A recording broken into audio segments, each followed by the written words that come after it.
My name is the Random Soldier Guy, and I've been playing Roblox for quite a while now. And during my time here, I've experienced a large variety of games and genres within Roblox, as shown in my earlier and ancient eras of my YouTube channel. Yet, I still see many people online who find themselves overwhelmed at the sheer saturation of bad and mediocre games one can find on the Roblox front page. And so, I've placed it upon myself to use my objectively correct opinions to guide such railroad souls to discover what I consider to be actual good Roblox games.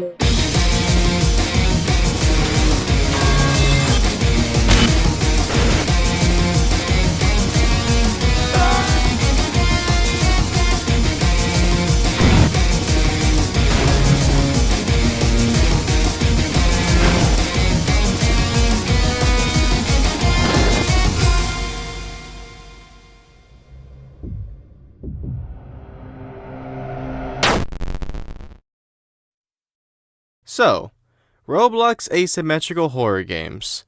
Where to start? In the past year or two, we've seen an explosion of popularity in the genre, an explosion that I've been keeping a somewhat close eye on, as despite the unfortunate reputation this specific game genre on Roblox keeps finding itself in, I personally feel that out of all the recent game trends we've seen on Roblox, these asymmetrical horror games have resulted in a pretty consistent, high quality product compared to the other genres on the platform. All this to say that this specific genre as a whole deserves its own video, as Roblox ASYMs have been around for quite a while, and it'd be cool to see how this game genre has evolved over time on the platform. However, that video will have to come another day, as one very recent ASYM has caught my eye alongside the eyes of hundreds of thousands of players. A game so intriguing that I personally feel it to be worthy of being the premiere episode of this little series I'm starting. And this game is, of course, Bite by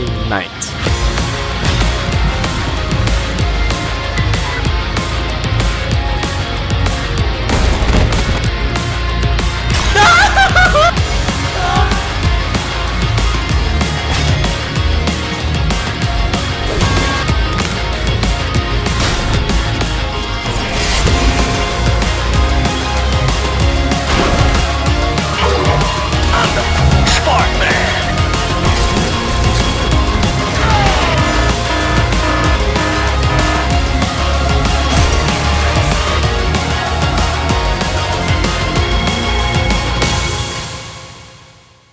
A Roblox asymmetrical horror game heavily inspired by Five Nights at Freddy's.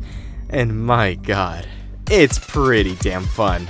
But before we continue, I do have to ask that if you enjoyed this video, or are at least interested in this series where I really just want an excuse to talk about Roblox games that I like, then I ask you to consider liking the video and subscribing to the channel. I plan on this series being a staple for my channel, and although I very much have the next episodes of AGRG already planned, if you have a hidden gem of a game that you found in the massive pile of dog of a platform we call Roblox, drop it in the comments below or use the Google form in the description for me to see your recommendations.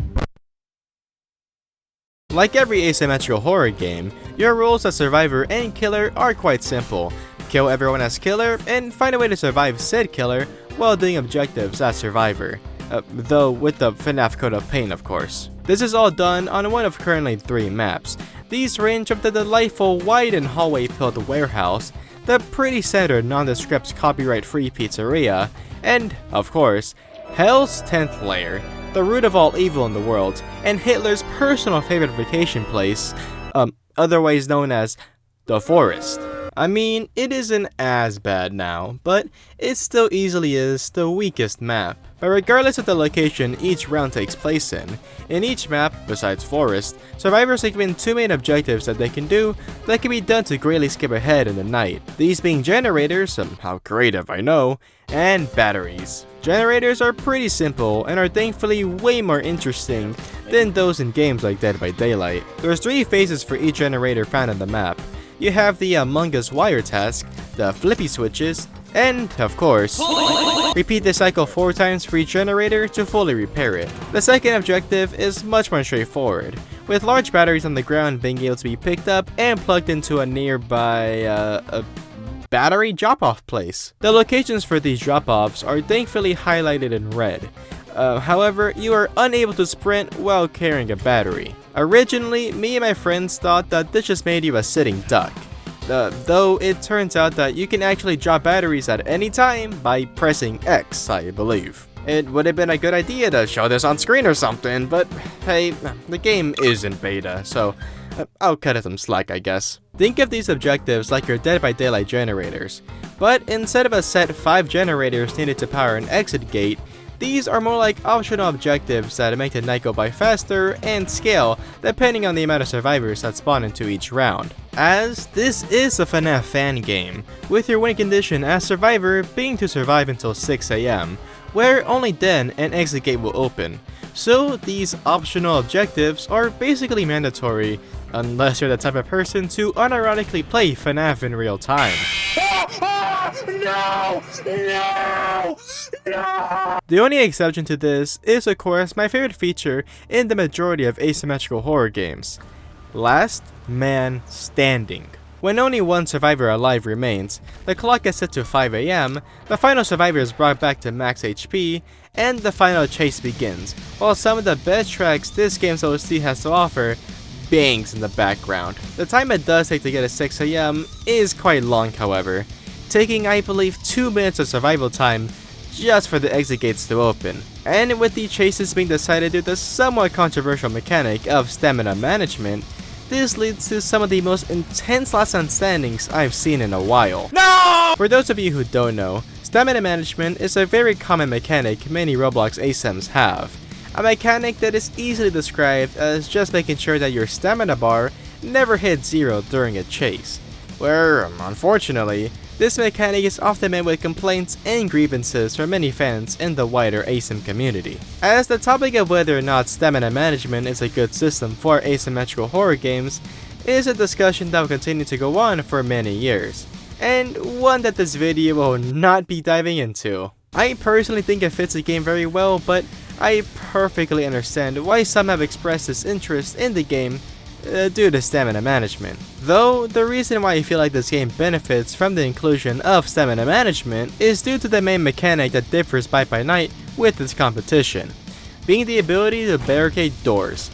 An admittedly somewhat janky mechanic, but one that you as a survivor desperately need to stay alive. The ability to barricade a door is prompted with any single door, where holding it down prompts a minigame of you needing to hold your cursor to the middle of the screen. The killer can try and knock down the door, each slam shooting your cursor somewhere randomly, where if a slam occurs and your cursor isn't in the middle, the door is kicked down, losing that barricade spot for the rest of the round and most likely giving the killer a free swing at you. This mechanic is best used to gain some much needed stamina back, stalling time in Last Man Standing, or to buy your fellow survivors some space and time if they're in a chase. I mean, you can also shut the door in their face and screw them over, but please don't do this. Yeah, scraping is funny, haha, but when I go over each survivor class, you'll see that it's really in your best interest to keep all your fellow survivors alive.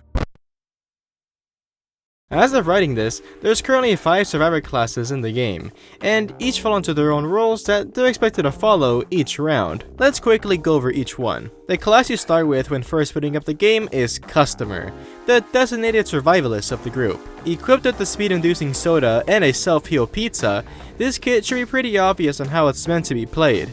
Selfishly, your soda is the perfect getaway tool with how fast you slurp that thing, and your pizza self-heal is a great way to slowly regenerate any lost health from a chase. Due to these selfish abilities, this class was chosen as a starting class due to your real lack of responsibilities besides doing objectives. Though you can help your team in other ways, mostly by barricading doors when necessary and drawing killer aggro onto you since your whole kit is built for running away and surviving. These guys are pretty damn annoying to go against as killer, so that's why I strongly recommend taking care of these guys before Last Man Standing as killer, as even though there is a chance that you can go against some fresh meat, Customer's entire kit is built for cases like Last Man Standing. I really just wouldn't recommend. The designated healer of the group is up next with Medic, being the only class with a base health less than 100 at 90. And as expected, both the medic's abilities are healing related. Though, funnily enough, you can't force heal people like in most multiplayer games. You can simply offer heals to your fellow survivors, and it's up to them to accept and start the healing animation. Both survivors are sitting ducks during this, but it's pretty worth to sit through their whole healing animation, as it heals a pretty decent chunk of health back in total. Sorry if I'm being vague in this video about specific numbers. As of writing this game hasn't been out for a week yet, and it's already been getting a crazy amount of balance changes already. It heals good, okay? Medic's other abilities are straight up self-heal. The cooldown on this is quite lengthy, and you're also very vulnerable during its animation. But damn, it's refreshing to have a medic character get high on their own supply, even if it is really unfun to play against. Realistically, this means medic should always be on the top of your hit list as killer, both to prevent them from healing your injured victims and themselves. I mean, sure, arguably medics are the easiest class to go against in Last Man Standing since they have no way to protect themselves, but hey, it's your killer match. If you want to deal with medics reversing any damage you put out, feel free to do so. The class designed to protect these medics is the current fan favorite class, Fighter, wielding an axe or a crowbar of your Half-Life build to strike back against the spooky robots chasing you. This is able to be done through a charged ability in an axe swing, starting the round with 1 charge and being capped at 3 charges. Landing a swing with 1 charge stuns the killer for 3 seconds, and with each additional axe charge, adding a debuff to the attack, making the killer blind with 2 charges and inverting the killer's controls with 3 charges. These axe charges are fortunately able to be gained through Fighter's other ability, and Parry, activating in case you glow white for a bit, where any physical melee attack, not ranged, stuns the killer for 2 seconds and grants you 1 axe charge. It's important to keep in mind that no matter the current charges you have, all will be used up the moment you choose to swing. No extra pressure though. If it isn't clear already, playing Fighter quite easily gives you the highest highs and the lowest lows. When you're on, it's just a pure adrenaline rush, perfectly reading the killer and delivering devastating stuns while feeling like a god. Or you'll whiff both of your abilities instantly and be back in the lobby real fast. Literally no in between. It's important to know for killers that, like I said earlier, fighters already start out with 1 swing charge.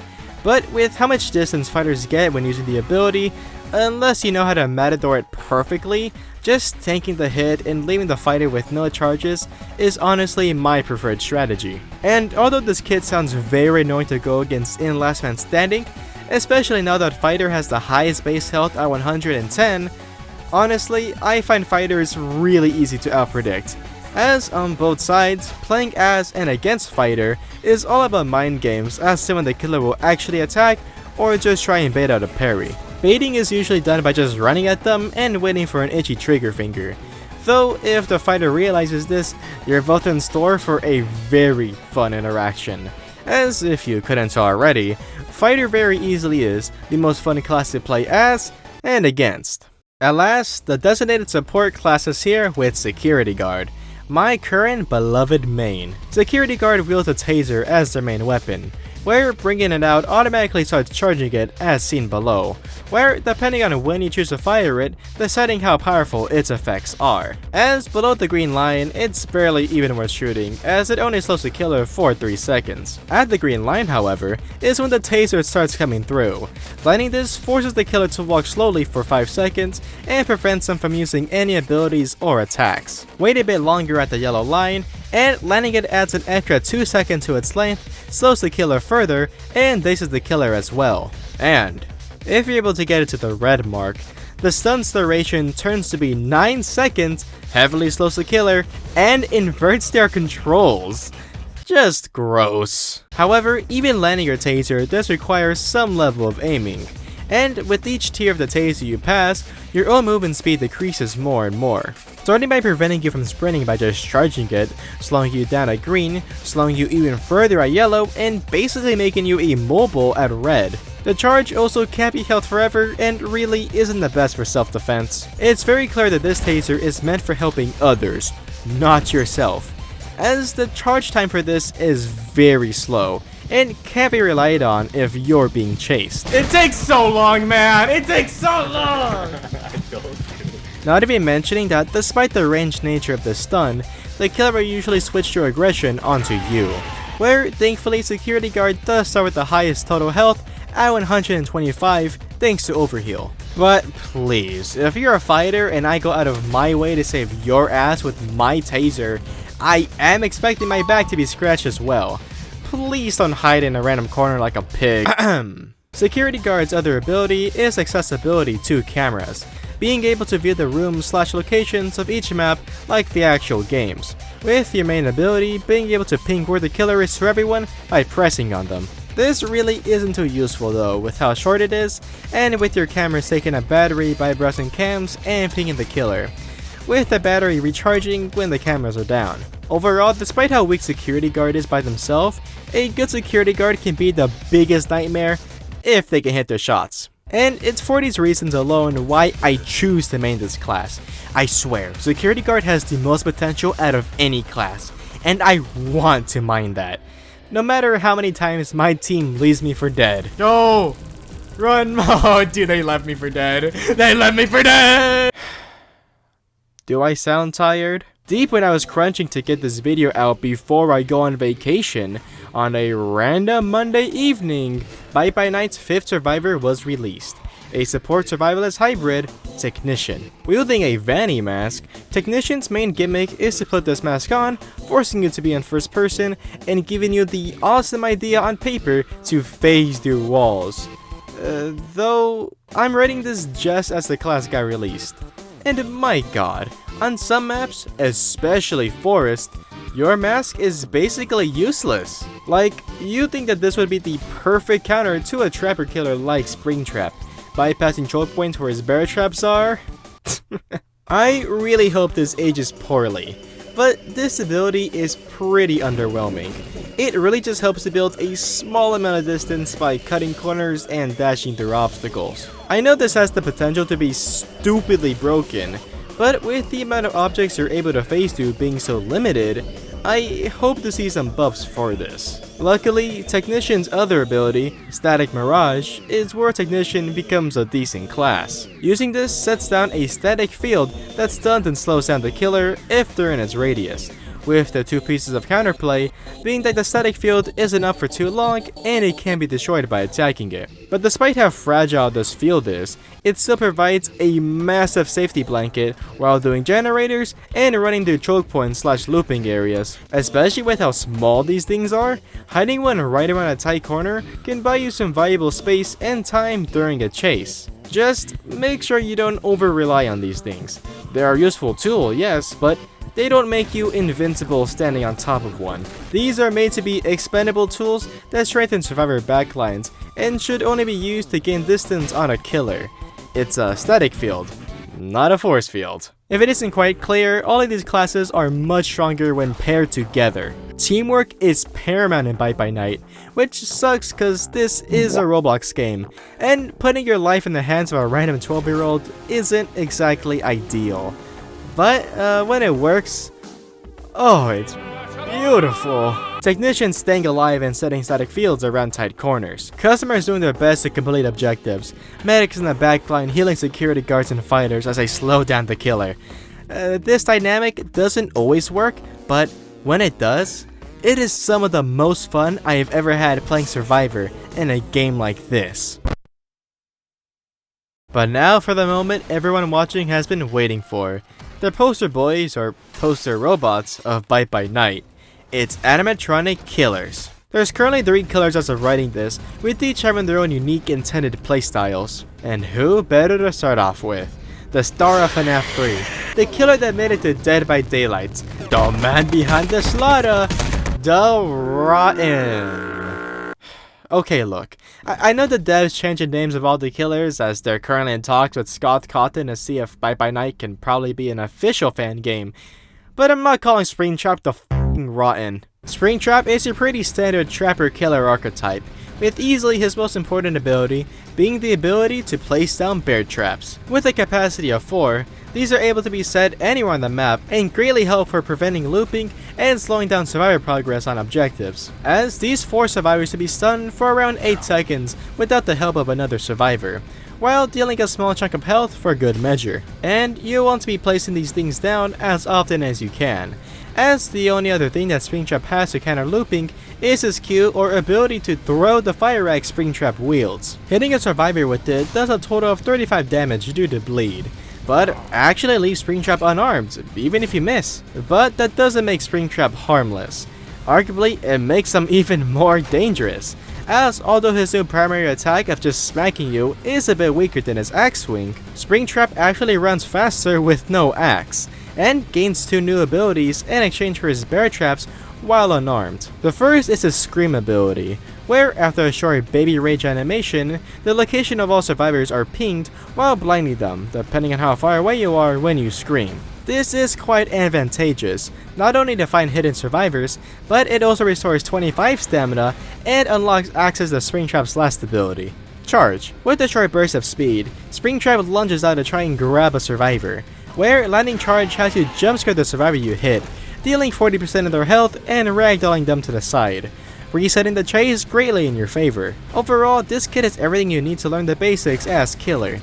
However, Springtrap is very prone to getting looped, so that's why I stressed earlier to use your bear traps as often as you can, as unless you can now half-court axe throws, you're going to struggle against any competent looper. A killer with a slightly different playstyle is the Mimic, who I have very little actual knowledge on besides, you know. Look, I stopped paying attention to FNAF after Security Breach, can you blame me? The Mimic functions as a mode killer, having 3 different base forms to adapt to any situation the map/survivors puts them in. Mimic's base form Strength literally just has their base attack, but with it currently doing 40 damage in this base form, so nothing to scoff at. But unless you have a survivor cornered, you're probably going to want to switch forms as soon as you spawn in, with their second base mode, Speed, being perfect at close the gap in any chase. However, at the cost of this increased 25% movement speed, you have much less stamina to work with, and worst of all, your damage is gutted by a whopping 85% while in speed mode. This laughable damage has quickly led the community dubbing Mimic speed mode as Timmy Tickle Time, as currently, killing a survivor from 100 health would take 17 hits to kill. This mode is really made at close distance and to get the jump on survivors, quite literally, as the Mimic gains access to the speed mode unique ability Leap, where, after a short windup, you won't believe this, the Mimic leaps a distance forward and slams the ground, dealing 25 damage to any survivor in its area and ragdolling them. But honestly, due to these drawbacks, all of this easily makes the Mimic's final mode, Stealth, easily their best form. Stealth offers you a decent 10% speed boost, while also making security guards' cameras unable to scan you, only at the cost of 37.5% of your base damage.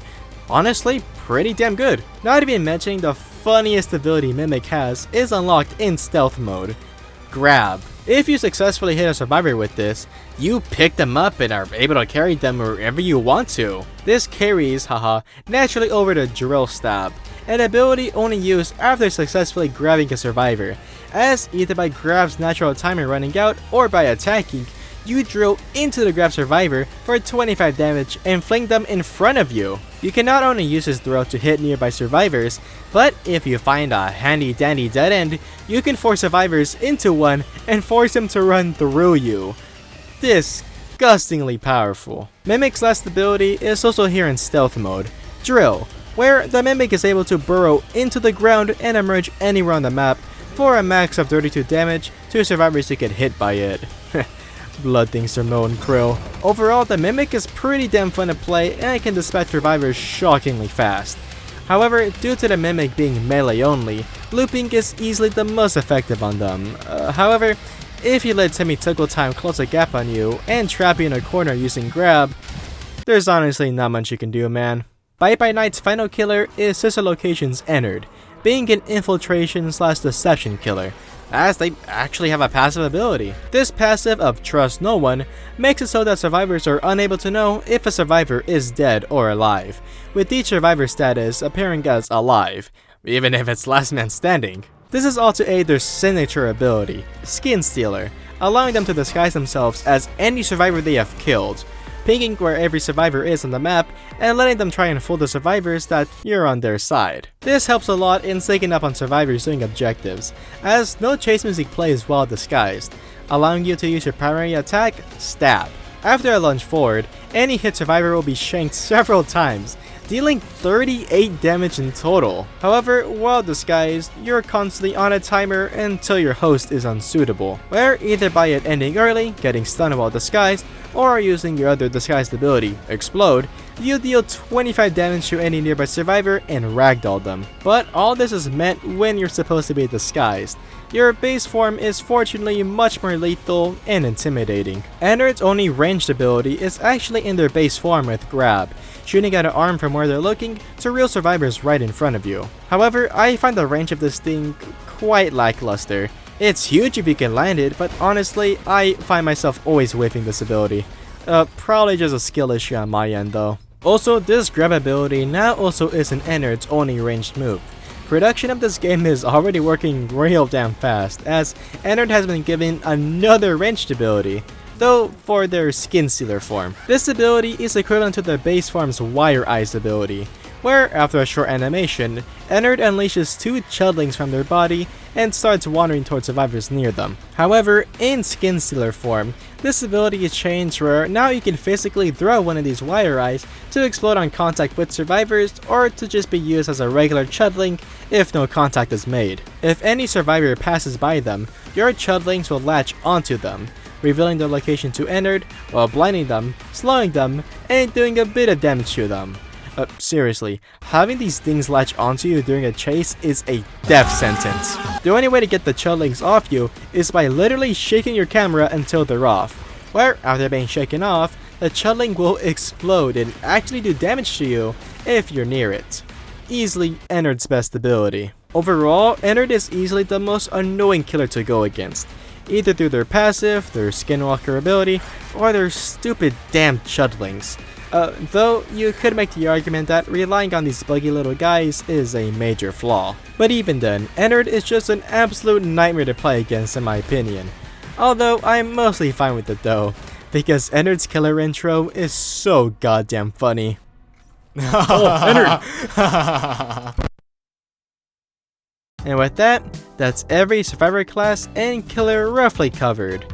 And if you couldn't already, I really like the direction this game has been showing in its beta. Everything from how each of the killers and survivors feel / play, the amazing soundtrack so far, the animations, models, just mwah, chef's kiss. There are obvious places and bugs that I hope are smoothed out in the coming weeks or months, like hitboxes, the barricade mechanic, the standard stuff in a beta asymmetrical horror game. As quite literally, my biggest complaint is that I just want more, something that the devs are surprisingly working very quick on. Like seriously, as of writing this, a big update has already been released and the next killer in the puppet has already been teased. The future of this game looks bright, needless to say. Though with how big the game was and still is just a few weeks after its launch, there's been quite a bit of discourse surrounding the balance of the game. The biggest two hot topics so far has been map balancing and the larger argument of how survivor and killer balancing should be. Map balancing really just involves how bad of a map forest is, due to how open, confusing, and uninteresting the map is, how survivors hide in warehouses with how many doors and looping areas there are, and with how clunky some areas of pizzeria can be. A lot of these criticisms are pretty fair, especially the forest ones. God, I despise that map. But it'll be pretty interesting to see if these issues are addressed at all, or how future maps of the game will look like. We'll just have to wait and see. And on the other side, we have the never-ending discussion about general balancing, but mostly killer balancing. A lot of the balance changes so far in the month this game has been out has mostly been tweaking the killers. Some nerfs, some buffs, and a lot of reworks. Pretty standard for a game in beta. However, the much larger topic within killer balancing has been the issue of this game's DSD, or Decreased Stamina Drain. DSD is mostly by Knight's way to counteract its killers having less base stamina than survivors, currently offering much less stamina drain for being in a prolonged chase, and decreasing when out of a chase or landing a hit. But that's really as specific as I can get about DSD. This topic could seriously get its own segment, but honestly, with the amount of times it's been tweaked, removed, added back, and replaced, I can't really dedicate more time talking about this crucial mechanic. I'm not inherently against the concept of DSD. I really want to see the devs can get the system to work where mostly everyone is happy. But out of everything in this video, this is easily the mechanic most likely to be changed. And with the mechanic like DSD being tweaked constantly, this naturally has led over to the other smaller topic of whether or not this game is balanced or survivor/killer sided. When the game first came out, Bite by Night's Discord community very clearly felt like the game was killer sided. But over time, we've seen more people say that the game feels balanced or even survivor sided. And to just throw my hat in the ring, yeah, it pretty clearly is killer sided. Now, I don't know where people think this game isn't killer sided. The only arguments I've seen are how the game is super new, so therefore it's way too early to call such things, which, fair. And if you're good at the game, you can beat most new and amateur killers. Wow. No f***ing Sherlock. Like, the only way this game has become less killer-sided has been the constant meddling of DSD, and with people becoming more familiar with the game and its mechanics. As I do think this game will become much more balanced as the average player skill goes up and more balance changes are rolled out. But I kind of think that's a shame, as I really like my asymmetrical horror games killer-sided. It should feel impossible as a survivor to live against such powerful beings. It makes the game so much more intense and has led to my own narrow victories feel so rewarding. As killers have so much going for them in each game, the in-game clock goes by super slow if objectives aren't being done, each killer does a crap ton of damage, each have their own way to easily counter looping and find hidden survivors. There's no kind of consumable you can find or bring into a match, so medics are the only way for you to heal unless you're playing customer. And even though survivors are healed in last man standing, it still takes quite a while to get at 6 AM and they have to get to an exit gate. Basically, survivors have to put in so much more effort to win compared to you. And like I said, good. That makes sense. As even though I have less than 15 hours in the game, so easily take my opinions with a massive grain of salt, I have not lost a single killer game. When I played Springtrap, Ennard, and the Mimic for the first time and I had no clue what I was doing, I still clutched it out. There's been games where I was bugged out on an object for like a minute or just messed around and still easily won. Maybe I'm just really goated or haven't gone against a full team of locked in survivors, but yeah, this game definitely feels killer-sided. And even though playing killer can feel a bit clunky at first, it really does allow for a good amount of skill expression with your chosen killer, while not being too easy where you're not having any fun. Especially with this game's system of agony, rewarding survivors who do objectives and use their abilities well by allowing them to be killer more often, I really like how this game feels right now for both killers and survivors. Like I said it before, this game's future is very bright. I honestly can't recommend this game enough if you haven't played it already.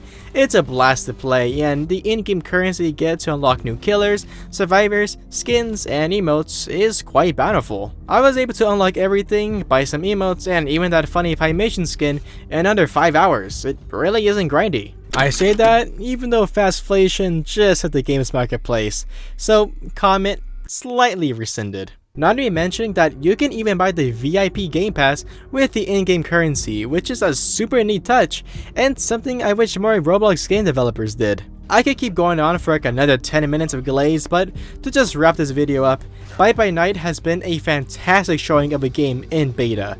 From its models, animations, mechanics, music, just everything. Seriously, buy your stocks for this game now. Even if you aren't a big FNAF fan, games like this are a rarity among front page titles, and I'd much rather see and support a game like Bite by Night than the 1600 brain rot game. But if you're hearing this and made it this far in the video, thank you so much for watching. I have great hopes for this series, and I'm happy that a game like this with so much promise and potential could be its premiere. Whenever I get around to covering Roblox asymmetrical horror games as a genre, I'll be looking forward to see how Bite by Night has developed and evolved. Especially with how fast development has been looking, I'm pretty hyped to see where this game is heading. So of course, make sure to like the video and subscribe to the channel for more episodes of actual good Roblox games. My name's Random Soldier Guy, and Soldier Man. I'm sorry, what? Where's the other video? Video? What other video? The big project you teased in your best of 2025 video. The one you mentioned on your Twitter a lot. Oh yeah, that video. My feature-length 2.5-hour video on Forsaken. Yeah, that game very much did inspire this one, huh? Yeah, that game.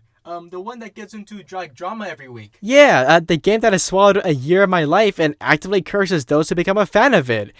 When's it coming out? Let me see. Hurry up.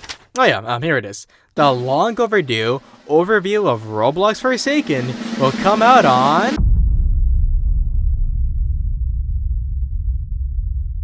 Oh my god, man. It's finally almost done after 10 months. I'm almost free!